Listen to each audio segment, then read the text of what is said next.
Surathkal toll gate ಬಂದ್ ಮಲ್ಪಡು ರಾಜ್ಯ ಮಾರ್ಗದ ಗುಂಡಿಲೆನ ತುರ್ತು ಮುಚ್ಚಡೊಂದು ಒತ್ತಾಯ ಮಲ್ತದು ಬುಧವಾರ ಕೂಳೂರುಡ್ಡು ಸುರತ್ಕಲ್ ಮುಟ ಹೋರಾಟ ಸಮಿತಿ ಪ್ರತಿಭಟನೆ ನಡಪಾಡು. ಸುರತ್ಕಲ್ ಟೋಲ್ಗೇಟ್ನ ಮುಚ್ಚಡೊಂದು ಒತ್ತಾಯ ಮಲ್ತದ ಬುಧವಾರ ಟೋಲ್ಗೇಟ್ ವಿರೋಧಿ ಹೋರಾಟ ಸಮಿತಿ ಸುರತ್ಕಲ್ದ ನಿಲೆಟ್ ಕೂಳೂರುಡ್ದು ಸುರತ್ಕಲ್ ಮುಟ ಮಾಮೂಲ ಪಾದಯಾತ್ರೆ ನಡಪಾಯರು. ಬಸ್ದ ನಿಕಲು ಬೇತೆ ಬೇತೆ ಸಂಘ ಸಂಸ್ಥೆಲಿನ ಕಾರ್ಯಕರ್ತರು ಪಾದಯಾತ್ರೆ ಪಾಲ್ದಿತ್ತೊಂಡರು.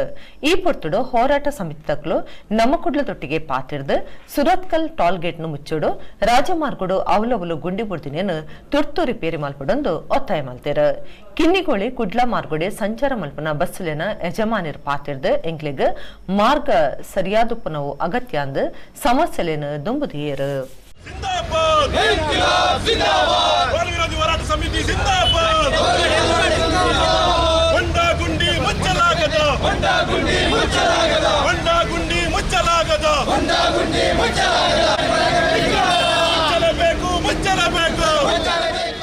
ಸುರತ್ಕಲ್ನ ಟೋಲ್ ಗೇಟ್ ಮುಚ್ಚುವವರೆಗೆ ಈ ಹೋರಾಟ ಖಂಡಿತವಾಗಿ ನಡೀತದೆ. ಇಲ್ಲಿನ ಅಕ್ರಮಗಳಿಗೆ, ರಾಷ್ಟ್ರೀಯ ಹೆದ್ದಾರಿ ಈ ರೀತಿಯ ದುಸ್ಥಿತಿಗೆ ನಮ್ಮ ಸಂಸದರು ನೇರ ಕಾರಣ. ಅವರ ಕೃಪೆಯಿಂದಲೇ ಅಕ್ರಮ ಟೋಲ್ ಗೇಟ್ ನಡೀತಾ ಇರುವಂಥದ್ದು. ಇದರ ವಿರುದ್ಧ ಹೋರಾಟ ನಿರಂತರವಾಗಿರ್ತದೆ. ಇವತ್ತು ಪಾದಯಾತ್ರೆಯಲ್ಲಿ ಬೃಹತ್ ಸಂಖ್ಯೆಯಲ್ಲಿ ಸೇರಿರ್ತಕ್ಕಂಥದ್ದು ಇವರ ವಿಫಲತೆಗೆ ಖಂಡಿತವಾಗಿ ಸಾಕ್ಷಿಯಾಗಿದೆ.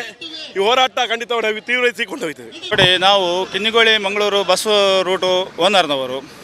ನಾವು ರೋಡ್ ಟ್ಯಾಕ್ಸನ್ನು ಅಷ್ಟು ರೋಡ್ ಟ್ಯಾಕ್ಸ್ ಟೋಲ್ ಕಟ್ಟಿ ನಾವು ಬಸ್ಸನ್ನು ಓಡಿಸ್ತಾ ಇದ್ದೇವೆ. ಆದರೆ ನಮ್ಮ ಇಂಥ ರೋಡಲ್ಲಿ ನಮಗೆ ಒಂದು ಬಸ್ಸು ಓಡಿಸುವ ಪರಿಸ್ಥಿತಿ ಬಂದದಾದರೆ ಇಷ್ಟರ ತನಕ ನಮ್ಮ ಶಾಸಕರು ಮಾಡಿದೇನು?